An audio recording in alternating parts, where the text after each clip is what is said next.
एखादी विवाहित स्त्री असेल आणि तिचा पिरियड जर का डिले झाला असेल तर ऑब्व्हियसली आधी प्रेग्नन्सी टेस्ट करून बघायला हवी.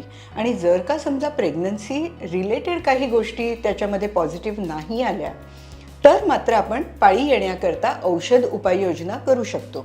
की 2 महिने 3 महिने पाळी लेट येत असेल तर हे कदाचित सुरुवातीचं पॉलिसिस्टिक ओव्हरीजचं लक्षण असू शकतं. आपलं जे रुटीन आहे साधारण 35 दिवसांचं 40 दिवसांचं त्याच्या पुढे जर का पाळी जाऊ लागली तर मात्र डॉक्टरांना भेटणं आवश्यक आहे. स्ट्रेच मार्क्स, डार्क सर्कल्स, साधारण मानेवर काळे चट्टे येणं वगैरे हे सगळं जेव्हा सुरू होतं तेव्हा मात्र पाळीच्या नियमितपणाबद्दल आशंका पैदा होते आणि लगेच आपण मग सोनोग्राफी करतो, टेस्ट करतो, हॉर्मोनचे रक्त तपासण्या वगैरे करतो.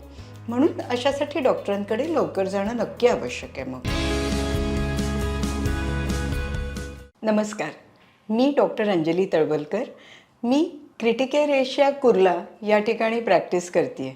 Last 25 years I am a practising gynaecologist and it's always nice to talk about gynaec problems. आज आपण बोलणार आहोत डिलेड पिरियड्स म्हणजे उशिरा येणाऱ्या पाळीबद्दल. मॅम, माझा सर्वात पहिला प्रश्न असा आहे की पिरियड्स उशिरा येण्याची कारणे काय असू शकतात? पिरियड्स उशिरा वेगवेगळ्या कारणांनी येतो, त्याच्यापेक्षा ना वेगवेगळ्या वयोमानानुसार उशिरा येतो. म्हणजे आपल्या पिरियड्स लवकर आजकाल सुरू होतात. मग 11व्या 9व्या 10व्या वर्षी जेव्हा पिरियड्स सुरू होतात की नाही तर ते येतात सुरुवातीला 2-3 वेळा अगदी रेग्युलरली आणि मग त्यानंतर पिरियड येतच नाही. जवळजवळ 3 महिने 6 महिने वर्षभर पिरियड्स येत नाही. पण ना हे जे प्युबर्टी किंवा ॲडोलसंट जेव्हा एजमधनं मुलगी जात असते की नाही तर त्यावेळेस जे पिरियड्स येत नाहीत ना they should be considered as normal. म्हणजे प्रत्येक पिरियड्सना म्हणजे नाही आले की आपण पॅनिक करायची गरज नाही आहे. हे जी पहिली 3 वर्ष असतात की नाही पाळी येणार म्हणजे यायची नुकती सुरुवात झालेली असते तर ह्या दरम्यान जर का समजा पाळीमध्ये काहीही अनियमितपणा आला तर तो थोडासा इग्नोर करावा. फक्त जर का खूपच जास्त फ्लो झाला किंवा खूपच जास्त ब्लिडिंग झालं तर मात्र त्याची ट्रीटमेंट करावी लागेल. बरं, पिरियड्स लेट असतील तर त्यावर काही उपाय करू शकतो का? हो, म्हणजे पिरियड्स जसं लेट असतील तर आधी सगळ्यात पहिल्यांदा जसं मी म्हटलं वयोमान बघणं आवश्यक. जर का समजा एखादी विवाहित स्त्री असेल आणि तिचा पिरियड जर का डिले झाला असेल तर ऑब्व्हियसली आधी प्रेग्नन्सी टेस्ट करून बघायला हवी. आणि जर का समजा प्रेग्नन्सी रिलेटेड काही गोष्टी त्याच्यामध्ये पॉझिटिव्ह नाही आल्या तर मात्र आपण पाळी येण्याकरता औषध उपाययोजना करू शकतो. सहसा पपई आणि गरम गोष्टी खाऊन पिरियड्स येतो अशी एक जनरली जनमानसात मिथ असते. I don't think it works that way. कुठल्या पण पपईमध्ये अगदी पिरियड्स लगेच येण्याचं काही हे नाही आहे. पण लूज मोशन्स मात्र होतात कारण 5-5 पपई खाल्ल्यावर लूज मोशन्स होणारच. राईट. बरं, पुढचा असा प्रश्न आहे की पिरियड जर समजा 2 महिने लेट असतील तर काही सिरियस इश्यू असू शकतो का? बघ, नॅचरल पिरियड्स म्हणजे काय की पाळी ही तुमची 30 दिवसांनी 28 दिवसांनी तरी यायला हवी. साधारण 5 दिवसाचं ब्लिडिंग आणि ह्याच्यामध्ये पोटात फार पहिल्या किंवा दुसऱ्या दिवशी दुखावं किंवा जास्त दुखू नये. तर ही जी नियमितता जी पाळीची असते की नाही त्यामध्ये आपल्या हे लक्षात येतं की तिची हॉर्मोन्स बॅलन्स्ड आहेत. आता ज्यावेळेस ही पाळी 8 ते 10 दिवस लेट होते आणि दरवेळेसच्या मेन्स्ट्रुअल सायकलमध्ये अशी जर का ती लेटच होत असेल तर आपण तिला नॉर्मल पाळी म्हणू त्या पर्टिक्युलर स्त्रीसाठी. पण जर का समजा ही पाळी 20 दिवसांच्या आतच सारखी सारखी येत असेल तर ऑब्व्हियसली रक्तस्राव होऊन तिला रक्त म्हणजे तिचं कमी होऊन जाईल, हिमोग्लोबिन पडेल. पण जर समजा हीच पाळी खूपच लेट येत असेल जसं तू म्हणालीस मगाशी की 2 महिने 3 महिने पाळी लेट येत असेल तर हे कदाचित सुरुवातीचं पॉलिसिस्टिक ओव्हरीजचं लक्षण असू शकतं. बरं, रेग्युलर पिरियड्स येण्यासाठी काही उपाय सुचवू शकता का? रेग्युलर पिरियड्स यावे म्हणून आपण हॉर्मोन्सचं बॅलन्सिंग कसं करायचं ह्याचा विचार करूया. तर हॉर्मोन्सचं बॅलन्सिंग म्हणजे काय की आपल्या लाईफस्टाईलचं बॅलन्सिंग. आता आजकाल प्रत्येकाचीच साधारणपणे गोष्टींकडे बघण्याचा दृष्टिकोन म्हण, परीक्षेकडे बघण्याचा दृष्टिकोन, कामाकडे बघण्याचा दृष्टिकोन, नातेवाईक, फ्रेंड्स, सगळ्या फ्रंटवर आपल्याला सगळीकडनं स्ट्रेसफुल सिच्युएशन बघायला मिळते. आणि त्यातल्या त्यात आता जर का स्ट्रेसफुल सिच्युएशन आपल्या आयुष्यात ठेवली तर ऑब्व्हियसली इम्बॅलन्स होणारच. कारण जिकडे आपलं इमोशनचं सेंटर असतं त्याच्याच जवळ हॉर्मोन्सला साधारणपणे रेग्युलेट करणारं किंवा त्यांना पूर्णपणे सगळं ओव्हरीजपर्यंत नेऊन पोचवणारं सेंटर असतं. जर का ही 2 सेंटर्स इतक्या जवळजवळ आहेत तर ही हॉर्मोन्स इम्बॅलन्स व्हायला आपल्याला वेळ लागणार नाही. मग मूड स्विंग्स होतात, मग आपली इंटरपर्सनल रिलेशनशिप बिघडते. मग ती आई असू दे, बॉयफ्रेंड असू दे किंवा वर्क कल्चरमध्ये असू दे. त्याच्यामुळे पाळीची नियमितता ही फार महत्त्वाची आहे. कारण त्याच योगे आपल्याला हे कळतं की आपली हॉर्मोन्स बॅलन्स्ड आहेत. बरं, डिलेड पिरियड्सबद्दल डॉक्टरकडे कधी व्हिजिट करावं?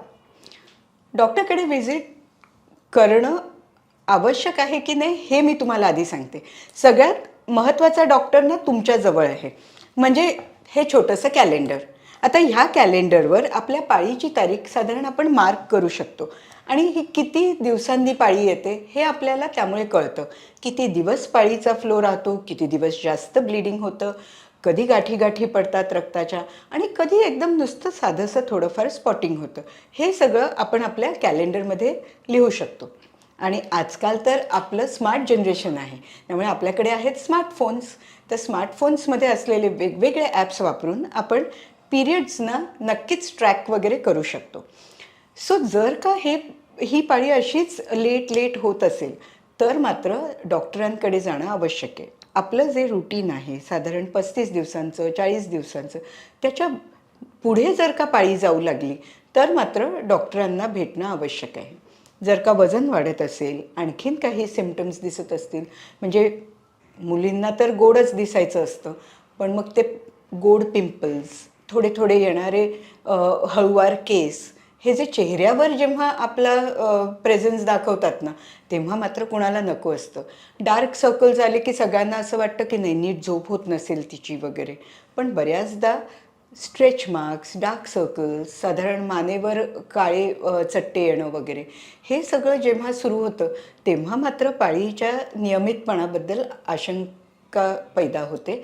आणि लगेच आपण मग सोनोग्राफी करतो, टेस्ट करतो, हॉर्मोनचे रक्त तपासण्या वगैरे करतो. म्हणून अशासाठी डॉक्टरांकडे लवकर जाणं नक्की आवश्यक आहे. मग बरं, मुलींनी डिलेड पिरियड्सचा त्रास होऊ नये म्हणून काही काळजी घेणं गरजेचं आहे का? आता मुलींना असं म्हणशील ना तर पिरियड्स जर का डिले झाले किंवा आलेच नाही तर फार आनंद वाटतो की बाबा नको ती पाळी, नको ती कटकट, नकोच ते सगळं मेन्स्ट्रुअल सगळं मटेरियल घेऊन इकडे तिकडे फिरणं आणि कुठेतरी एक रेस्ट्रिक्शन असं वाटतं. तर जर का समजा हे डिलेड पिरियड्स होतच आहेत किंवा असे होणारे असतील तर मात्र सगळ्यात इम्पॉर्टंट बॅलन्सिंग लाईफस्टाईल हा एकदम एक गुरुमंत्र आहे. बॅलन्सिंग लाईफस्टाईल म्हणजे साधी सोपी गोष्ट आहे. आपल्याला नैसर्गिकरित्या सगळ्यात जास्त काय मिळतं? व्हिटॅमिन डी, सूर्याचा प्रकाश, आणि that is the source of energy. म्हणजे जर का हा ऊर्जा स्तोत्र आपल्याकडे आहे तर त्यातून आपण एनर्जी घेऊन हॉर्मोन्सना बॅलन्सिंग करणं अत्यंत आवश्यक आहे. तर ते करता करता एक्सरसाइज आवश्यक आहे. एक्सरसाइज किती करावी? साधारणपणे 45 मिनटं आठवड्यातून 3 वेळा केली एक्सरसाइज तरी ती चांगली आहे. दुसरी गोष्ट म्हणजे न्यूट्रिशन. जसं मी म्हणते बॅलन्स हॉर्मोन्स तसं बॅलन्स न्यूट्रिशन पाहिजे. बॅलन्स न्यूट्रिशन म्हणजे काय की आपल्या घरात जे काही बनतं ते आपल्या असं म्हणाल तर भारतीय खानपान पद्धतीमध्ये ना सगळं बॅलन्सिंग होतं. म्हणजे आपल्याला तेवढेच कार्ब्स मिळतात, आपल्याला फॅट्स मिळतात, आपल्याला हवे ते अमायनो ॲसिड्स मिळतात आणि आपल्याला प्रोटीन, मिनरल्स, मायक्रोन्यूट्रिएंट्स ह्या सगळ्या गोष्टी आपल्या अन्नामध्ये असतात. मग तेच अन्न जर का आपण योग्य रीतीने घेतलं तर ते महत्त्वाचं. म्हणजे सर्वसाधारणपणे एक 3-4 म्हणजे आपलं 5 मील पॅटर्न असतो. तर कुणी बऱ्याचदा डाएट वेगवेगळे फॅट्स पण करतात. नाही असं नाही. जर का समजा आपण ओव्हरवेट असू तर वजन कमी करण्यासाठी डाएट जरूर करावं. पण जर का आपण फार ओव्हरवेट नसू तर मात्र आपण बॅलन्स डाएटवरच पूर्णपणे आपला फोकस करावा. बरं, थँक्यू सो मच डॉक्टर. तुम्ही खूप छान महत्त्वाची माहिती ऑडियन्सला दिलेली आहे. आणि ही माहिती आता तुम्हाला जर का ह्याच्यामध्ये आणखीन एक्स्ट्रा माहिती हवी असेल किंवा काही जणींना डिलेड पीरियड्स रिलेटेड काही एक्स्ट्रा क्वेरीज असतील, काही असं वाटत असेल की नाही आणखीन मला काहीतरी जाणून घ्यायचं आहे, तर नक्की तुम्ही कमेंट बॉक्समध्ये तुमच्या कमेंट्स टाका आणि त्याचं लवकरात लवकर उत्तर आम्ही नक्की देऊ.